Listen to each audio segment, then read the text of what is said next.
जी नाज़रीन, शहीद बेनज़ीराबाद बेरो टाइम सां गॾु आवां जो मेज़बान ज़ुल्फ़कार ख़ासकेली हिन वक़्तु असां ज़िले सागड़ जे अहम तालको जेको सियासी हैसियत सां, समाजी हवाले सां, तारीख़ी हवाले सां वरी तारीख़ रखे थो, टंडो आदमशहर में मौजूदु आहियूं, जिथे असां कोशिशि कंदासीं त टंडो आदमशहर हमेशा पाकिस्तान पीपल्स पार्टी खटियो आहे। हितां जा MNA, हितां जा MPS जेको सदाईं जूणेजा ऐं डेरा ख़ानदान हितां कामयाबी माणी आहे, पर उनजे बावजूदि बि हिन शहर में जेकी मंशात आहे, जेकी अमन अमान जी सूरत हाल आहे, सिविल अस्पताल जेकी हालत आहे, रोड रस्तनि या तरक़ियाती कमनि जी जेके सूरत हाल आहे, उहा तमामु ख़तरनाक ऐं तशवीशनाक आहे। हिन वक़्तु बि टंडो आदम में जेको जूणेजा फैमिली सां तालुक़ रखंदड़ शाहजहां जूणेजो मुख़्तलिफ़ वक़्तनि ते जेको मंशा जे ख़िलाफ़ु आवाज़ु उथारे थो, उन हवाले सां अॼु असां कोशिशि कंदासीं त पंहिंजे प्रोग्राम में टंडो आदम म्यूनिसिपल कमेटीअ में जेके अवाम खे दरपेश मसाइला आहिनि उहे हल छो नथा थियनि, इस्पताल में दवाऊं छो नथियूं मिलनि, मंशात जो सरेआम विकिरो थी रहियो आहे।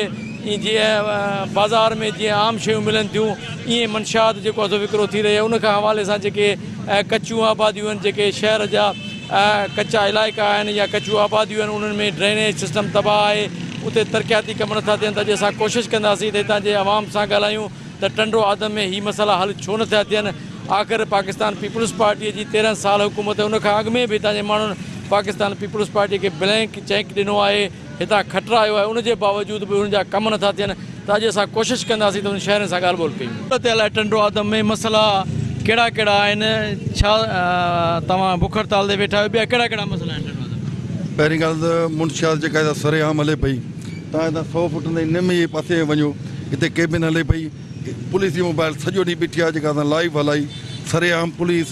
आउं चवां थो SP सागड़ जे सीधे ते आहे या मुंशियाती लानत हिन सागड़ ज़िले मां ख़तमु थियणी कान्हे। इहे असांजा चूंडियल नुमाइंदा आहिनि, उन्हनि लाइ इहे लफ़्ज़ चवंदो जाम सादिक अली हो, इहे चयल लफ़्ज़ तारीख़ी यादि अची आहे त जंहिंजो पुछ खैमदा मादी, छो त हेॾी पूरी सिंध मुंशियात पुराणे इन्हनि सभिनी जे ख़िलाफ़ु ॻाल्हाए पई, पर असांजा चूंडियल नुमाइंदा मूंखे सभु ज़रदारी अॻियां मादियूं था लॻनि, जेके सिंध असेंबली में या वफ़ाक़ में वेठल सिंध या असेंबली जा मेंबर हिकिड़ो लफ़्ज़ नथा ॻाल्हाइनि, इन करे जाम सादिक अली वारो पहाको आहे, जंहिंजो पुछ कयो अथई से मादियूं। ॿिया कहिड़ा मसइला आहिनि भला, तरक़ियाती कम थिया आहिनि? साईं हलो असांजे ॻोठनि रोटनि रस्तनि ते ॾिसो त तव्हां रोड छॾे कचे खां वेंदो तबाह लॻा पिया आहिनि। हिते पब्लिक स्कूल आहे जेको 2008 में सम्झा चालू थियो, 13 में तयारु थियणो हो, 2021 अची वई आहे।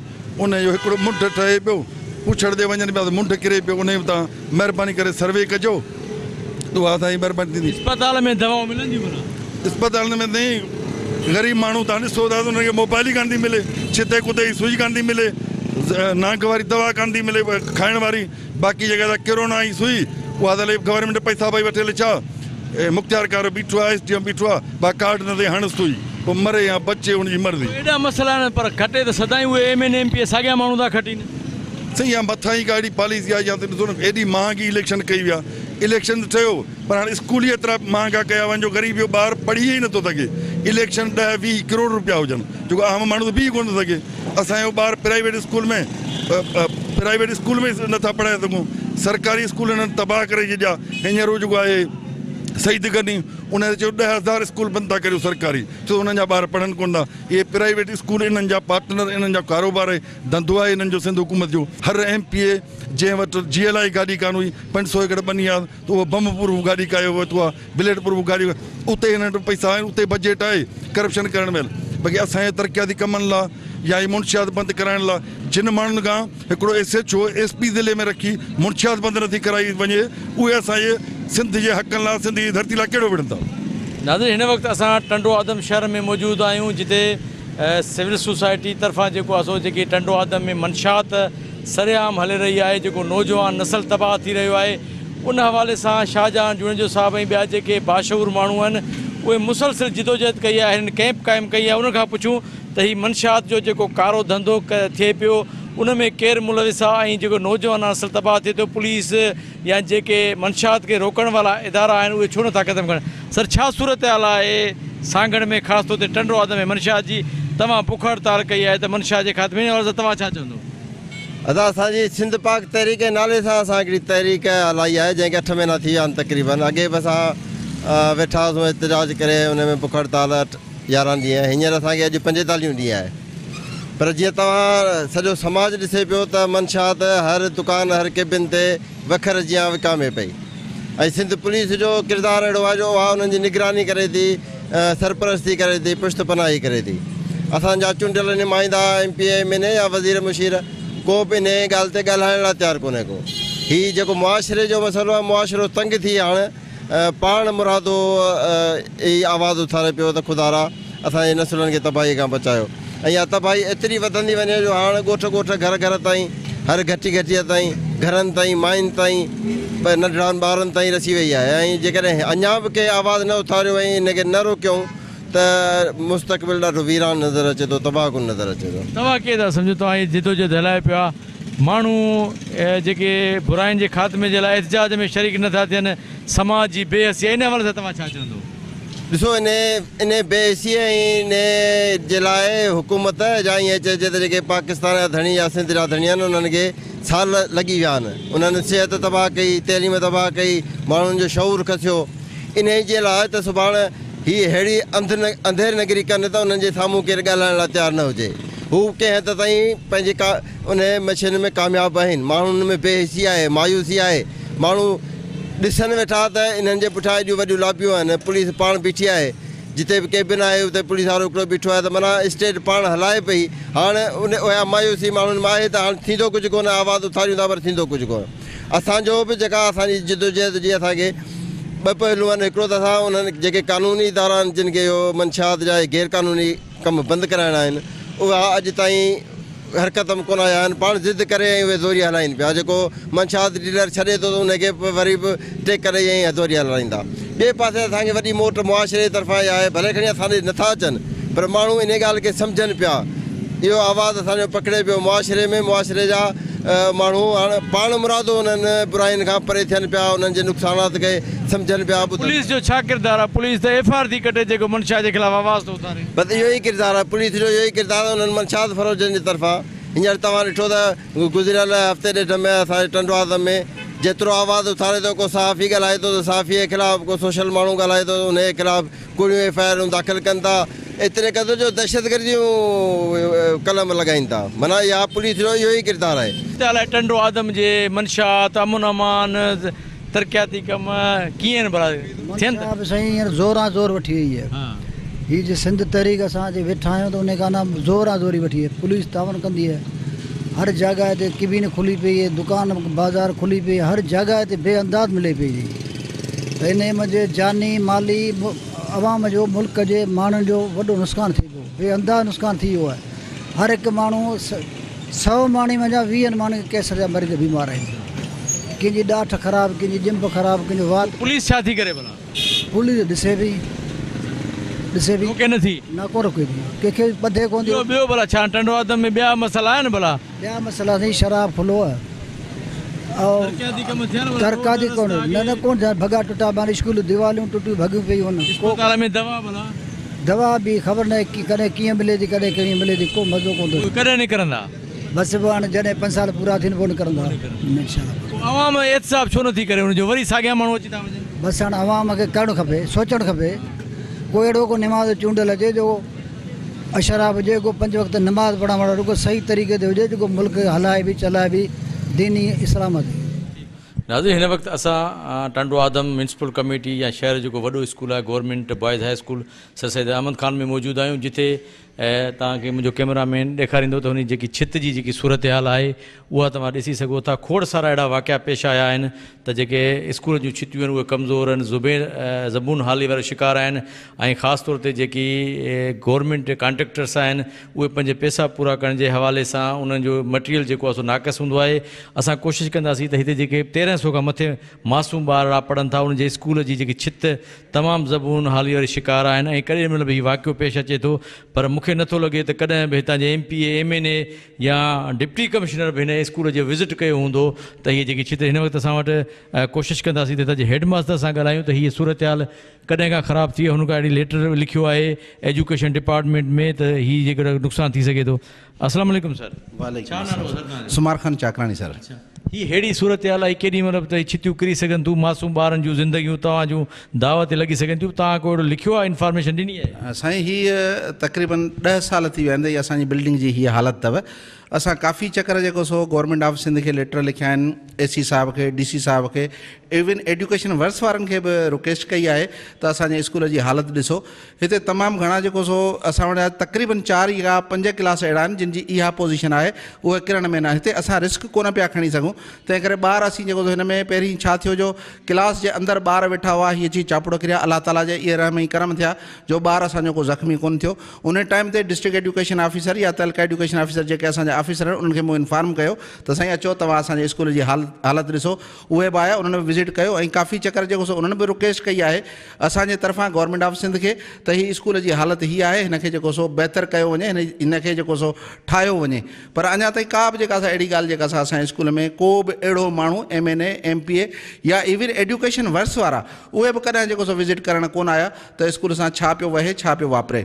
उनखां अलावा तव्हां सिर्फ़ु हीअ छित जी हालत ॾिसो पिया, पर स्कूल जी तमामु जेके ॿियूं बि अहिड़ियूं फैसिलिटीज़ असां वटि न आहिनि जिन जे करे उस्ताद त परेशान आहिनि, ॿार बि परेशान आहिनि। काफ़ी अहिड़ियूं फैसिलिटीज़ असांजी हीअ ॿाहिरीं जेका 4 दीवारी ॾिसो पिया, 3 या 3.5 फुट जी दीवार आहे।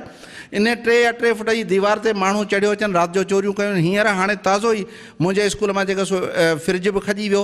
उनखां अलावा जेके असांजी टांकी हुई थधे पाणी जी मशीन, जेका गवर्नमेंट जी कान हुई पर असां उस्तादनि चंदो करे उहा लॻाई हुई, जेका असां उहा बि जेके सो असांजो उनजो कॉइल ऐं मोटर जेको सो कढी ऐं हलिया विया। ऐं दीवार तमामु छोटी हुअण जे करे काफ़ी मसइला जेके थियनि पिया। उनखां अलावा ॿिया बि असांजा अहम इशू आहिनि। पाणी जो मसइलो आहे असां वटि, पाणी जा बोर जेके से असां कराया आहिनि, पर पाणी जेको सो हिते तमामु घणो ख़राबु आहे। हिन जी pH लेवल जेका सो तमामु 700-800 हज़ार ताईं वञे पई, जेका पीअण जे क़ाबिल बि कोन्हे का। मजबूरन जेको सो ॿार ऐं उस्ताद इहे पीअनि पिया ऐं बीमार बि थियनि पिया। असां काफ़ी चकर जेको सो गवर्नमेंट खे ऐं उनखां अलावा असांजो जेके ही गैस कंपनियूं आहिनि, तेल कंपनियूं आहिनि, जिन जी ही असांजे ओसे पासे में आहिनि, स्कूल खां 5 या 7 किलोमीटरनि जे मुफ़ाज़िले ते आहिनि, उन्हनि खे बि असां रिक्वेस्ट कई आहे तव्हां अचो असांखे को फिल्टर प्लांट लॻाए ॾियो, असांजे स्कूल में अची कमु कयो। पर उन्हनि जे कन ते का बि जूं कान थी सरे। हिन स्कूल में कंहिं MPA MNA जो भला ॿार पढ़े थो या कंहिं वॾे माण्हूअ जो? ॾिसो गवर्नमेंट जा स्कूल आहिनि, वॾनि माण्हुनि जा ॿार जेको सो हिते कोन्हनि, MPA MNA जो ॿार जेको सो कोन्हे हिते। सभु जेको सो ग़रीबनि जा ॿार पढ़नि था। ग़रीबनि जा ॿार पढ़नि था, इन जे करे पीअण जो पाणी बि न आहे, छित बि भले किरे, इन जे करे सहूलियतूं थियूं। ज़ाहिर ॻाल्हि आहे जॾहिं ग़रीब ते त कंहिंजो जेका अख ई कान थी ॿुधे न। ग़रीब त ॼमी फासी वियो आहे हिन दुनिया में, अची फासी वियो आहे। हाणे जेको सो ग़रीबनि जा ॿार हिते पढ़ंदा, तंहिं करे केरु बि असां वटि विज़िट लाइ तयारु कोन्हे। छितूं किरूं त वॾो नुक़सान बि थी सघे थो न। बिल्कुलु सर, हीअ छित जेका असां किरण सां नुक़सानु थियो आहे ऐं थी बि सघे थो अञा वधीक अंदेशो। असांजी जेका हिकिड़ी बिल्डिंग ठही आहे, मां तव्हांखे ताज़ो ई वाक़ियो ॿुधायां, तक़रीबन 2008 या 9 जी बिल्डिंग ठही आहे जेका हुन पासे खां आहे, उन जा चापुड़ बि किरनि पिया। अहिड़ो नाक़िस मटीरियल इस्तेमालु कयो वियो आहे गवर्नमेंट जे तरफ़ां या ठेकेदारनि जे तरफ़ां, जेको नाक़िस मटीरियल इस्तेमालु कयो वियो आहे। नई नई बिल्डिंग जा चापुड़ हींअर किरनि पिया असां वटि। त उनजे लाइ हाणे उनजो कहिड़ो मुतालबो? असांजो मुतालबो इहो आहे गवर्नमेंट खां ऐं असांजे ख़ासि करे एजुकेशन डिपार्टमेंट खां, त असांखे पहिरीं ॻाल्हि त दीवार असांखे वॾी कराए ॾिनी वञे, हिन जा गेट मज़बूत कया वञनि, छो जो सिक्योरिटी जा प्रॉब्लम्स काफ़ी ईंदा आहिनि। ऐं असां वटि जेको सो उस्तादनि जी खोट बि आहे, उनखां अलावा चौकीदार पटेवाला उन्हनि जी बि तमामु घणी खोट आहे। हेॾे वॾे स्कूल में जिते 1300 ॿार रहनि था, पढ़नि था, त उन्हनि जे लाइ जेको सो असां वटि चौकीदार सिर्फ़ु हिकिड़ो आहे, माली सिर्फ़ु हिकिड़ो आहे, पटेवालो हिकिड़ो आहे, स्वीपर हिकिड़ो आहे। हालांकि हेॾे वॾे एरिया में तक़रीबन 2 खां 2.5 एकड़ हिन जो एरियो आहे। हिकिड़ो स्वीपर जेको सो असां वटि कमु थो करे, ऐं उहो जेको सो ज़ाहिरी ॻाल्हि आहे हिकिड़ो माण्हू केतिरो कमु करे सघंदो। असांजो इहो मुतालबो आहे त असांजे स्कूल खे विज़िट गवर्नमेंट करे, असांजा जाइज़ मुतालबात जेके आहिनि से पूरा कनि। असां वधीक उन्हनि खां कोन था करूं, पर हिन ॿारनि जी सहूलियत ख़ातिर पीअण जो पाणी अहम ज़रूरत आहे। उनखां अलावा सिक्योरिटी प्रॉब्लम आहे, दीवार जो मसइलो असांजो उहो हल कनि। ऐं ॿिया ही क्लासरूम टुटा पिया आहिनि, असां मजबूर आहियूं ॿारनि खे ॿाहिरि विहारियो वेठायूं, या त असां जेको सो उन्हनि जो नेमिल बदिल इहो कयो आहे त भई असांजा 4 या 5 क्लास शाम जी शिफ्ट में हलनि पिया। हालांकि तव्हांखे ख़बर आहे त 2 पढ़नि खां पोइ पढ़ाई जो हाल बि पूरो सूरो हूंदो आहे, पर असां मजबूरनि जेको सो उन्हनि खे कयो। जेकर असां वटि क्लासरूम हुजनि त असां जेको सो उन्हनि खे बि सिंगल शिफ्ट करे हलायूं। ऐं ॿी फर्नीचर जी खोट असां वटि तमामु घणी आहे। 1300 ॿार आहिनि, असां वटि तक़रीबन 220 जेके से तक़रीबन डेस्कूं 200 खां वठी 250 ताईं डेस्कूं जेके से मौजूदु आहिनि। तव्हां हिसाबु लॻाईंदो त 3-3, 4-4 ॿार जेको हिकिड़ी बेंच ते असीं विहारियूं, त तंहिंखां पोइ जेको असांजो ई गुज़ारो थिए थो।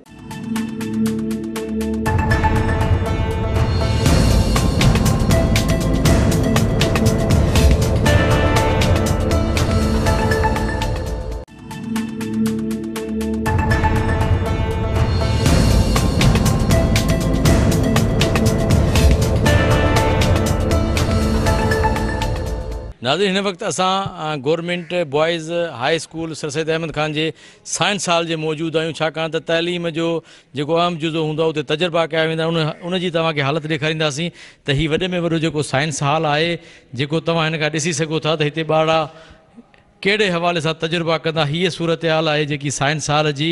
हीअ हाल आहे असांजे सरकारी स्कूलनि जे तइलीम जी। त हिन स्कूल जे साइंस हॉल जी तव्हां हालत ॾिसी सघो था, जिते मुस्तक़बिल जा इंजीनियर डॉक्टर असां पैदा कंदासीं। उनजो शुरूआती जेके स्टेजिस आहिनि, जेको 9, 10, 11 या 12 जेके क्लासिस हूंदा आहिनि, उन्हनि में साइंसी जेके तजुर्बा हूंदा आहिनि उहे वधीक अहमियत हासिलु कंदा आहिनि। पर तव्हां ॾिसी सघो था त तंडे आदम शहर जे ही वॾे में वॾे हाई स्कूल जिते ॿुधाए पियो वञे त 1300 खां वधीक ॿार पढ़नि था। पर अफ़सोस सां चवणो थो पए त हिन स्कूल में सिर्फ़ु पोरियतनि जा ॿार पढ़नि था। जेकॾहिं शायदि कंहिं वॾेरे बासर MP MNA जो ॿार हिन स्कूल में दाख़िल हुजे हा त शायदि अहिड़ी सूरत हाल न हुजे हा। त इहा सूरत हाल अटेंडो हिन वक़्तु असां वटि समाजी अॻवान मौजूदु आहे, उन सां ॻाल्हि ॿोल कंदासीं त छा सूरत हाल आहे। साइंस जो जेको हाल हूंदो या तजुर्बा हूंदा आहिनि उहे लाज़मी हूंदा आहिनि ॿार जे लाइ। हीअ त हिते जेको आहे सो हीअ भूत बंगलो लॻो पियो आहे साइंस हाल। साईं, जेके सिंध गवर्नमेंट ऐं जेको वज़ीर तइलीम ॻाल्हियूं कंदो आहे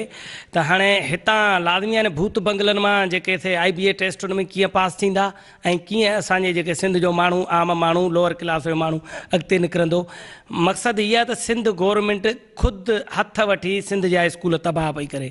असां कुझु ॾींहंनि खां वठी असां स्कूलनि ते कमु करे रहिया आहियूं। जेकॾहिं तव्हां ॿहिराड़ीअ में ॾिसंदो त 200 ॿारनि ते हिकिड़ो उस्तादु ऐं 40 ॿारनि ते 3 उस्ताद, हिकिड़ो कमिरो। हाणे एतिरी नाहेली आहे इन में एजुकेशन वर्क्स वारनि जो जेको थो, जेके कई अहिड़ा हाई स्कूल बि असां ॾिठा आहिनि जिते हिकिड़ो ॿार बि कोन्हे को। 7 सालनि खां माना तइमीर थियल आहिनि ऐं हाणे उहे ढहनि पिया ऐं उनखे फंक्शनल न कयो वियो आहे ऐं उन में अहिड़ो नाक़िस मटीरियल इस्तेमालु कयो वियो जो 7 सालनि में तव्हांखे 200 साल जा पुराणा स्कूलनि जो ॾेख ॾींदा।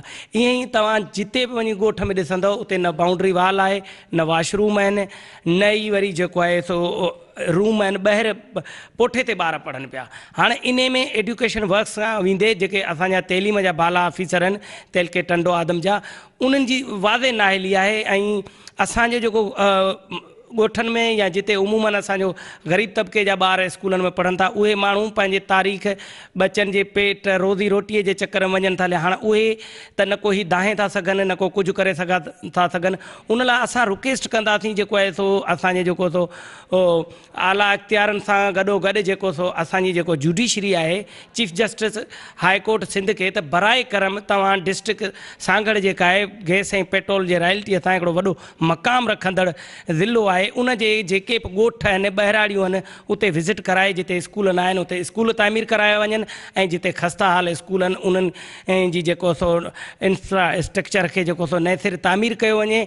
ऐं जिते वरी उस्तादनि जी जेको तइलीम खाते जी नाहेली आहे त पंहिंजी मनपसंदि जेको माण्हुनि खे हिकिड़े जॻह ते 3-3, 4-4 उस्ताद ऐं जिते ॿारनि जी इनरोलमेंट घणी आहे उते उस्ताद मुक़ररु कया वञनि त जीअं जेको असांखे जेको पाकिस्तान जे आइन में ॾिनल हक़ आहे त हर ॿार जी MNA ऐं MPA छा था कनि था जा साईं। MNA ऐं MPA जो त हीअ जेको आहे उहे त चाहींदा त जाहिल रहनि ॿार, जेको आवाम जाहिल रहे त असांजे पोयां हले। जेकॾहिं पढ़ी वेंदो त हुनखे पंहिंजे बुनियादी हक़नि जी ख़बर पइजी वेंदी ऐं हू ॻाल्हाइण जहिड़ो थींदो, पंहिंजे हक़ घुरंदो।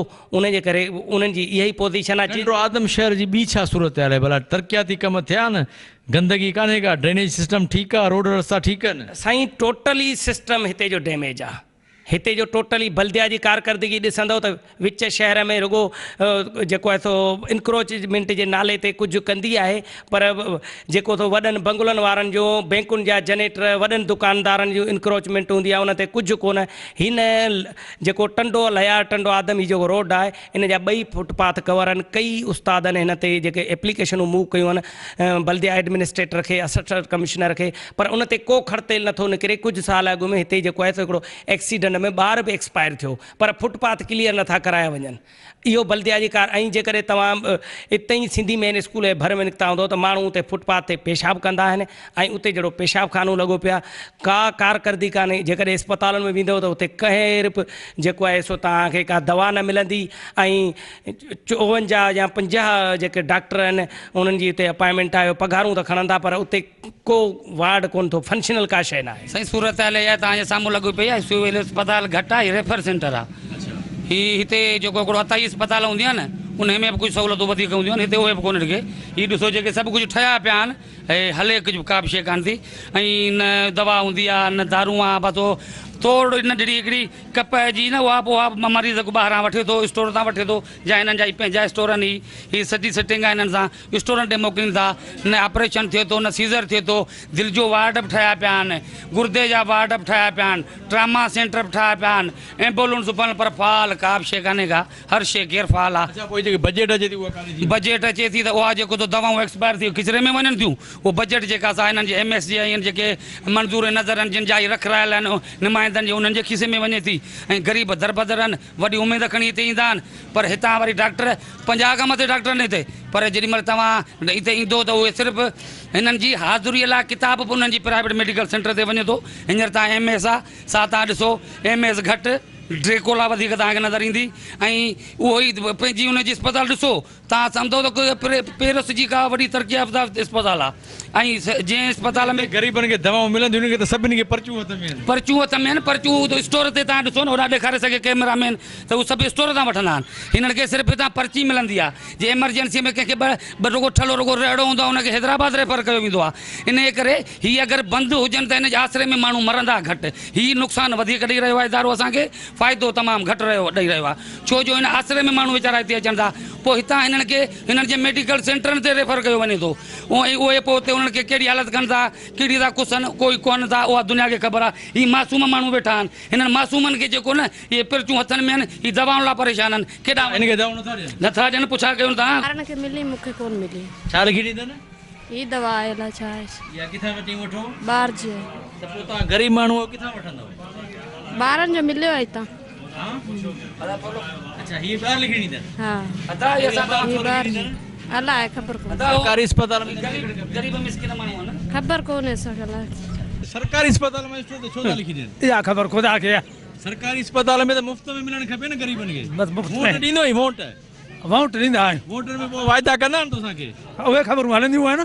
छा चवंदासीं? सही सही सभु कुझु थींदो बाबा, सभु कुझु थींदो। हा, हींअर मिले त तोखे दवा बि कान थी। इहा मिली आहे बि हुतां वठण थो वञा, हिकिड़ी मिली आहे बि स्टोर। हीअ घणे जी थींदी? हीअ त फिलेजल मुंहिंजे ख़्याल में रुपए जी गोरी आहे। नथो ॼणा, जट माण्हू आहियां जंग जो। हा, ॿियूं छो लिखी ॾींदो? सरकारी डॉक्टर में हुकूमत जो मन थियल आहे त सरकारी अस्पताल मां ॿाहिरीं दवा लिखी ॾियनि, डॉक्टर खे कीअं लिखी ॾींदनि? अलाह ॼाणे बाबा। छा कंदो आहीं तूं? मज़दूरी कंदो आहियां। हा, तूं घणो कमाईंदो हूंदे? 300 रुपया तारीख़ आहे। उही त सभु दवा में पूरा थी वेंदा। बसि हाणे छा कजे, वरी वोट ॾींदे आहिनि? बसि हाणे पोइ वोट केरु ॾींदो? अहिड़े हाल में केरु ॾींदो?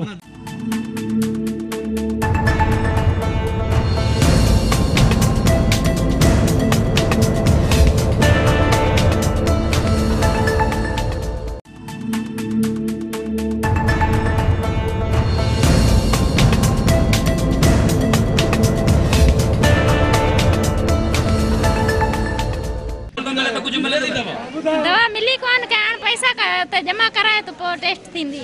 पैसा सरकारी अस्पताल में छो जमा कराईंदो? के 50 जमा रत टेस्ट के सुबुह जो थींदो। ग़रीब माण्हू किथां आणींदो पैसा? हाणे पैसा कोन आहे त जॾहिं सरकारी में अचूं था। अच्छा, ॾींदा दवा मां? दवा असांजे अखनि जी आहे, कहिड़ी रोज़ 100 किरायो भरे अचां, पर दवा मिले कोन थी। वोट ॾींदा आहियो? वोट मां ईंदा अथव भला? वोट त छिकियल आहे। अच्छा, हा, वोट ॾियण हा, घरे बैठे दवा मिले थी? सरकारी में दवा वठण स्टोर जी महांगी दवा असांखे लिखी ॾिनी, स्टोर 15 सही दवा वरिती आहे असां। सरकारी अस्पताल में छो था ॿाहिरीं दवा लिखी ॾियनि? अलाए छो था लिखी ॾियनि, असांखे कहिड़ी ख़बर। असां स्टोर जी दवा 15 सही दवा हींअर असां वरिती आहे स्टोर तां। कोन्हे फ़ाइदो असांजे अचण जो। अच्छा, हिते भला डॉक्टर आहिनि ॾिसनि था? डॉक्टर हिकिड़े ॾेखारे वञो, हिते ऑपरेशन कोन थींदो, कराची खणी वञो, पर्ची में लिखी ॾिजो कराची खणी वञो। ग़रीब माण्हू कीअं कराची खणी वञो? हुननि खे ख़बर हूंदनि। जी हा, तूं छा कंदो आहीं? वरी शनिवार पूरत कंदो आहियां। जी हा, हीअ दवा तोखे ॿाहिरि लिखी ॾींदी? न हीअ हिते ॾिनो अथनि न ॿाहिरि, जेको ॿियो हीअ डॉक्टर आहिनि हिनखे फट वारे खे ॾेखारे, ज़ख़म हुजे हिनखे ज़ख़म बाक़ी हुन ऑपरेशन वारे चो कराची खणी वञो। ग़रीब माण्हू कीअं कराची वेंदा? हाणे हिननि खे ख़बर हूंदी, हिननि खां केरु पुछे न, असां केरु त पुछे ई कोन थो। केरु पुछण वारो न आहे? असां केरु पुछे, हुननि खां केरु पुछे न, असां खां त पुछंदा त हाणे कीअं खणी ईंदे, असांखे त ख़बर कोन्हे असां कीअं खणी वञूं। चवनि था त हू फार्मेसी खां वठो। न, उहो प्राइवेट खां छो वठनि? उहा त हाणे सिंध जो मसइलो आहे, असांखे त ख़बर कान्हे का। सरकारी अस्पताल आहे हिते त मुफ़्त में मिलण उहा त असांखे ख़बर आहे न, चवंदा असां वटि दवाऊं कोन्हनि, वञी उतां वठो। छा था चवनि? हे असां वटि कोन्हनि, उतां वठो। अब हिनखे दवाऊं छो नथो ॾी? कोन्हे हिन में जेका दवा न न पुछा कयो। चए थो ॾी थो न दवा? 2 ॼणा आया खारिश लाइ, खंघ लाइ हिकिड़ी दवा ॾींदा, 3 ॼणा मरीज़, 3 ॼणा सभिनी खे हिकु जहिड़ी बीमारी दवा ॾिनी? हा हिकिड़ी अहिड़ी। असां खारिश लाइ आया आहियूं, हुते विया आहियूं, दवा ॾिनी अथनि असांखे। अच्छा पैसनि सां? पैसनि सां दवा ॾिनी, मुफ़्त में हिननि दवा ॾिनी आहे, हिकिड़ी शीशी ॾिनी अथनि। अच्छा ये शीशी ॾींदे बस? दवा इहा 450 जी दवा वरिती आहे, ग़रीब माण्हू केॾां वञूं। अच्छा 450 जी तोखे माना पैसनि सां वठणी? हा पैसनि सां दवा ॾिनी आहे, हीअ ॾिनी आहे हुते ख़ासि दवा नथा ॾियनि? न न अलाए केॾां था कनि। नाज़रीन, हिन वक़्तु असां वटि मेडिकल सुप्रिटेंडेंट जेकी सिविल अस्पताल टंडो आदम आहे उहा मौजूदु आहियूं। मैडम खां पुछंदासीं त हिते मरीज़ दाऊं था कनि त असांखे दवा नथी मिले या का जेकी नॉर्मल गोरियूं थियूं मिलनि। मैडम छो दवाउनि जी शार्टेज आहे या को ॿियो कुझु? मुंहिंजी वधि में वधि कोशिशि आहे त आऊं जॾहिं खां हिते आई आहियां त जेके बि असांजी ग़रीब आवाम आहे उनखे जेतिरी मूंखां मुंहिंजे अप्रोच में आहे आऊं उनखे फैसिलिटेट करियां, दवाऊं ॾियां ऐं अल्हम्दुलिल्लाह तक़रीबन राउंड अबाउट मरीज़नि खे दवाऊं मिलनि थियूं। बाक़ी हाणे सफ़ा को फरमाइशी प्रोग्राम कंदा आहिनि, जीअं माना ॿाहिरां प्राइवेट मां लिखाए आया या कया त उन जी जाइ ते बि असीं चेंज करे असां वटि त बल्कि मल्टीनेशनल कंपनियुनि जूं दवाऊं आहिनि उहे लॻाईंदा आहियूं। ऐं जेको मेडिसन OPD में आहिनि उहे बि अल्हम्दुलिल्लाह मिलनि पियूं। का थोरी घणी 19-20 हुजे त न त मुंहिंजी वधि में वधि हींअर तव्हां ॾिसो ऑपरेशन थिएटर हले पियो, डेली 5-6 केस थियनि था। उन्हनि में बि चंद शयुनि खां सवाइ हिकिड़ी अधु का हूंदी त ॿाहिरि जी वठंदा, न त 8-9 हज़ार जो बिल हूंदो आहे मेडिसन जो, उहे बि हितां असीं प्रोवाइड कयूं। हींअर असांखे ग़रीब कोली बिरादरी जूं औरतूं मिलियूं, वीचारो दाऊं पियूं थियूं कनि, कहिड़े डॉक्टर असांखे ॾिसण लाइ तयारु न आहे ऐं दवा नथी मिली वञे असांखे, असां हीअं पर्चियूं खणी घुमी था पिया। उहा आउं पुछा करे थी वठां उन्हनि जो छा इशू आहे, न त हूअं डॉक्टर्स हूंदा आहिनि। अॼु असल में हींअर कोविड जो बि इलाही इशू हले पियो ऐं असांजो हिकिड़ो डॉक्टर जे भाभीअ जी डेथ थी वई आहे ऐं हिकिड़ो डॉक्टर कोर्ट एविडेंस ते वियल आहे। हिकिड़ो आहे रश जे करे में बि उन्हनि वेट न कयो हुजे, न त ॿियो को इशू कोन्हे। जेके मेडिकल रेप आहिनि उनखे सिंध गवर्नमेंट सिहत खाते जो स्ट्रिक्टली मना थियल आहे त उहे नथा मिली सघनि सरकारी अस्पताल में, पर हिते काफ़ी सारा घुमनि था पिया तव्हांजा मेडिकल रेप्स डॉक्टरनि जे ॿाहिरां वेठा आहिनि। इहो छाजे करे तव्हांजो मना न आहे हिननि खे? तव्हां ॿाहिरि ॾिसो मुंहिंजो जिते किथे पेनाफ्लेक्स जा ठहिया उहे लॻा पिया आहिनि त मेडिकल रेप्स 1 बजे खां पोइ हलो आहिनि। हर हॉस्पिटल में इहो ई उसूल आहे। मुंहिंजी काफ़ी कोशिशि रहंदी आहे, तंहिंजे बावजूद बि अचनि था। उन्हनि खे कंट्रोल करण जी बि कोशिशि करियूं पिया, वधि में वधि त हुननि जी एंट्री घटि हुजे या 1 बजे अचनि।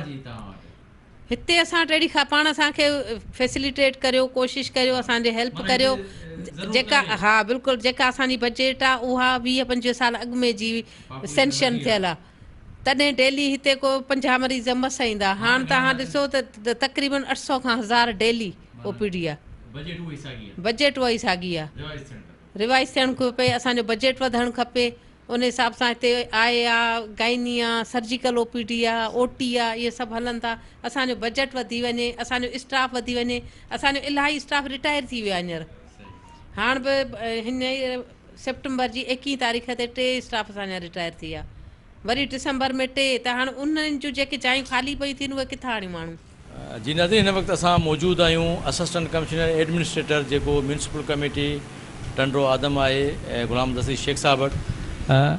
सर ही जेके म्यूनसिपल कमेटी टंडो आदम आहे असां मुख़्तलिफ़ एरियाज़ ॾिठा आहिनि, हॉस्पिटल्स, स्कूल्स, उते काफ़ी ज़रा इशूज़ आहिनि, लॉ एंड ऑर्डर जा आहिनि, मंशा जा आहिनि। उन हवाले सां तव्हां छा चवंदो ऐं केतिरी बजट आहे म्यूनसिपल कमेटी टंडो आदम जी जेको असां वटि मंथली OZT शेयर ईंदो आहे तक़रीबन लॻभॻि 2 करोड़ ऐं 85 लख जे क़रीब ईंदो आहे असां वटि शेयर।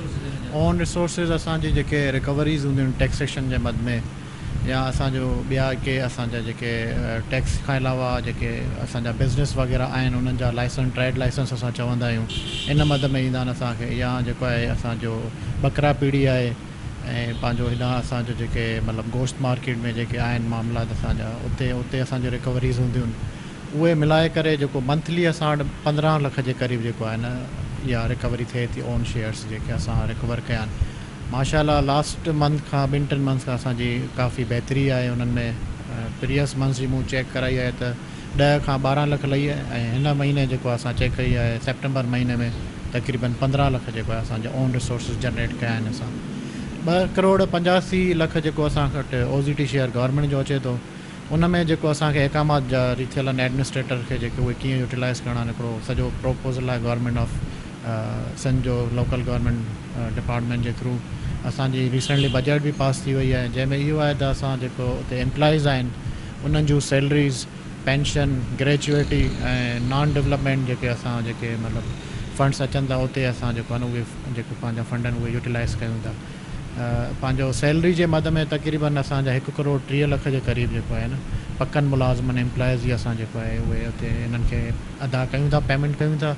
इन खां अलावा पेंशन ऐं ग्रेजुएट जी मद में क़रीबन 1 करोड़ या 1,10,00,000 जे मद में आहिनि। काफ़ी अहिड़ा एम्प्लॉइज़ आहिनि जेके रिसेंट बि असांजा रिटायर थिया आहिनि, उन्हनि खे बि असां काफ़ी जेको आहे पेमेंट्स कयूं पिया। सर असांखे ख़बर पई आहे त 40 जेके मुस्लमान आहिनि उहे स्वीपर तौरु भर्ती थियल आहिनि ऐं सुप्रीम कोर्ट जा वाज़ इंस्ट्रक्शन आहिनि त उहे जेके नथा करे सघनि, त अहिड़ी का आहिनि मुलाज़िम जेके स्वीपर आहिनि मुस्लमान भर्ती थिया?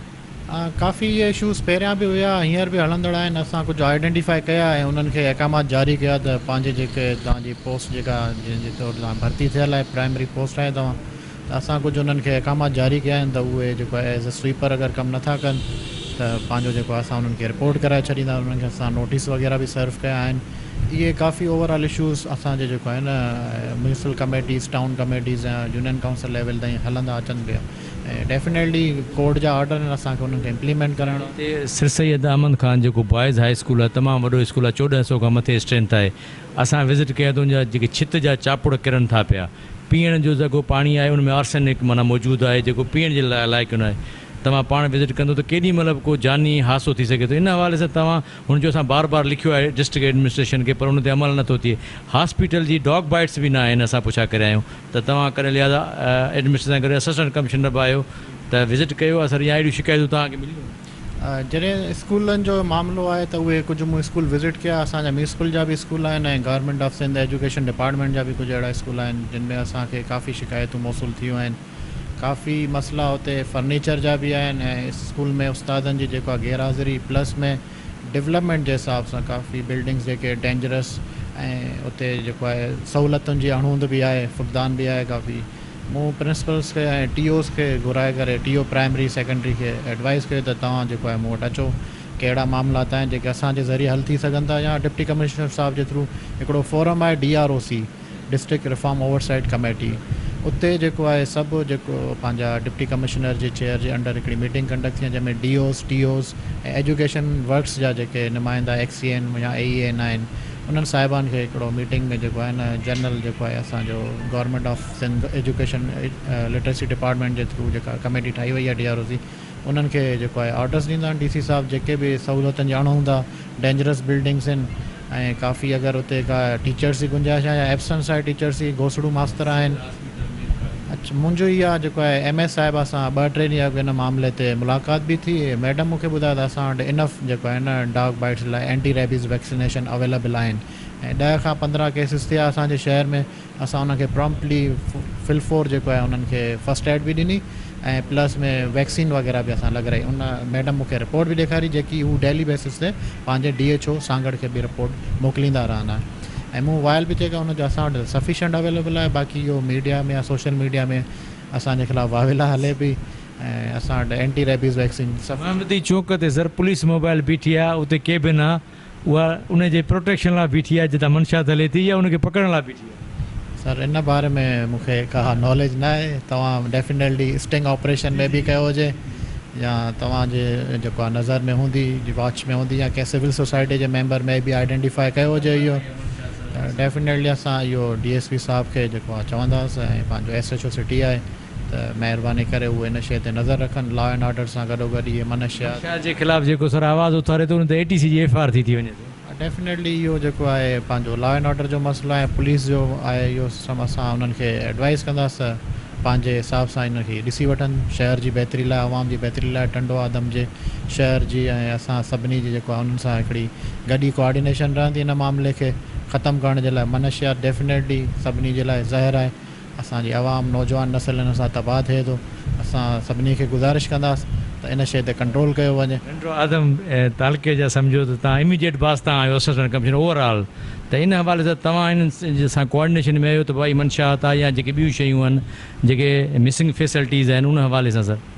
मिसिंग फैसिलिटीज़ जे हवाले सां जीअं आउं एडमिनिस्ट्रेटर बि आहियां ऐं प्लस में assistant commissioner as तालका head of all line departments. त मुंहिंजी कोशिशि रहंदी आहे त TOs या असांजा हेल्थ डिपार्टमेंट या पुलिस सां जेका बि कोऑर्डिनेशन थींदी आहे जिन मामलात ते मारमल आराम आहे या के अहिड़ा मामलात अचनि था जीअं हाणे असांजो रबीउल अव्वल ईंदो, इन सिलसिले में असां फ्लैग मार्च कंदा आहियूं, पूरी सिक्योरिटी अरेंजमेंट्स, हिकिड़ो कंटीजेंसी प्लान ठाहींदा आहियूं, मीटिंग बि कंदा आहियूं, या पोलियो कैंपेंग आहे या असांजे कोविड वैक्सीनेशन जे जेके असांजो ट्रांज़िट पॉइंट्स वग़ैरह असां जेको आहे हिते डिप्लॉयमेंट थिए थी डॉक्टर्स जी, असांजे रेवेन्यू स्टाफ जी, गॾोगॾु पुलिस जी, असां उन मामलात इन्हनि सां डेफिनेटली कोऑर्डिनेशन में रहंदा आहियूं। बाक़ी रहिया जेके लॉ एंड ऑर्डर जा मसइला आहिनि या जीअं तव्हां आइडेंटिफाई कयो हुते शहर में जेको आहे मनशियात जा के काफ़ी शिकायतूं अचनि थियूं, डेफिनेटली असां इन्हनि खे गुज़ारिश कंदासीं ऐं SSP साहब सांगड़ खे बि त इन शइ खे जेको आहे कंट्रोल कयो वञे।